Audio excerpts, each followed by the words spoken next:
ఈ దేశానికి భారతీయ జనతా పార్టీ ముప్పుగా మారింది. ఈ దేశంలో భారతీయ జనతా పార్టీని తొలగించాల్సిన బాధ్యత ప్రతి ఒక్క కాంగ్రెస్ పార్టీ కార్యకర్త మీద ఉన్నది. అదేవిధంగా ఇవాళ అతనికంటే గనుడు ఆచంట మల్లన్న అని నిన్న మొన్న బీఆర్ఎస్ నాయకులు ఈరోజు మాట్లాడుతున్నారు. మేము మోడీ మీద కొట్లాడతామన్నారు. మరి ఆ సన్నాసులను అడుగుతున్నా, లక్షల కోట్ల రూపాయలు దోపిడీ జరిగితే ఒక్క రోజైనా మాట్లాడినరా మీరు అని. ఎందుకు ఇవాళ బీఆర్ఎస్ వాళ్ళు బీజేపీని ఎందుకు నిలదీస్తలేరు?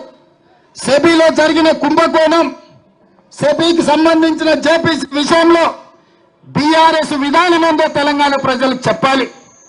మీరు బీజేపీలో విలీనమవుతున్నారంటే కాదు కాదు మేము చర్చలలోనే ఉన్నామంటారు. మీరు విలీనమవుతారో మీరు మలీనమవుతారో మాకు సంబంధం లేదు. ఇవాళ ఈ సెబీలో జరిగిన కుంభకోణం మీద కేసీఆర్ విధానం ఏందో కేసీఆర్ మాట్లాడాలి. ఇవాళ కేటీఆర్ ఎందుకు ఈ విధానాన్ని ప్రశ్నిస్తూ ఈ ట్విట్టర్ తిల్లు తన ట్విట్టర్లో పెట్టట్లేదు అని నేను అడుగుతున్నా. అక్కడికి వచ్చేది అక్కడికి రాంది. ప్రతి చిల్లర మల్లర విషయంలో స్పందించే కేటీఆర్ ట్విట్టర్లో ఎందుకు ఈరోజు ఈ దోపిడీని, ఈరోజు అదానికి అధ్వానంగా ఈ దేశాన్ని దోషపెడుతుంటే ఎందుకు ట్విట్టర్ తిల్లు ఈరోజు మాట్లాడతలేరని నేను అడుగుతున్నా. టీఆర్ఎస్ వాళ్ళకి పట్టిలేదా?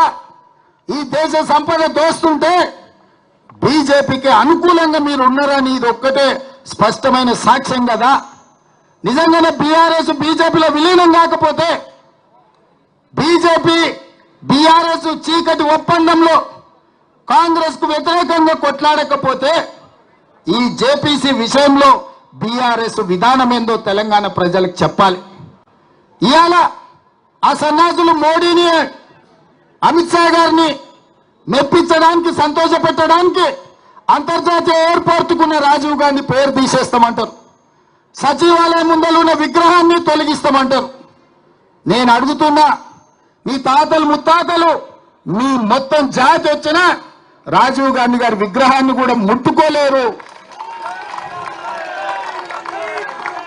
మళ్ళొక్కసారి నేను చెప్పదలుచుకున్నా, రాజీవ్ గాంధీ విగ్రహం మీద చెయ్యేస్తే మీ ఈపు చింతపండు కాకపోతే నా పేరు మార్చుకుంటా అని నేను చెప్పదలుచుకున్నాను.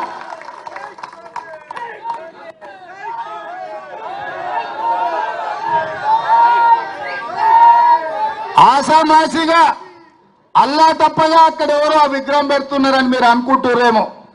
మేమే పెట్టినాం. ఒక పక్కన అమరవీరుల స్తూపం, ఇంకొక పక్కన తెలంగాణకు పరిపాలన అందించే సచివాలయం, ఆ మధ్యలో రాజీవ్ గాంధీ విగ్రహం. లక్షలాది మంది దేశం యొక్క స్వతంత్రం కోసం, ఈ దేశ సంపదను కాపాడే ప్రతి యువతకు ఆదర్శంగా ఉండే వ్యక్తి రాజీవ్ గాంధీ. అందుకే వారి విగ్రహాన్ని అక్కడ పెట్టుకున్నాం. నక్లెస్ రోడ్డు మీదకి వచ్చే లక్షలాది మంది రాజీవ్ గాంధీ గారిని చూసి, వారి విగ్రహాన్ని చూసి స్ఫూర్తి పొందాలి. వారి విధానాలు తెలంగాణ రాష్ట్రానికి స్ఫూర్తినివ్వాలి. తెలంగాణ రాష్ట్రం అభివృద్ధి పదం వైపు నడపాలి అన్నది మా ఆలోచన. అటు పక్కన అంబేద్కర్ విగ్రహం, ఇటు పక్కన ఇందిరాగాంధీ గారి విగ్రహం, ఇంకొక పక్కన పివి నరసింహారావు గారి విగ్రహం. లేని విగ్రహం వల్ల రాజీవ్ గాంధీదే.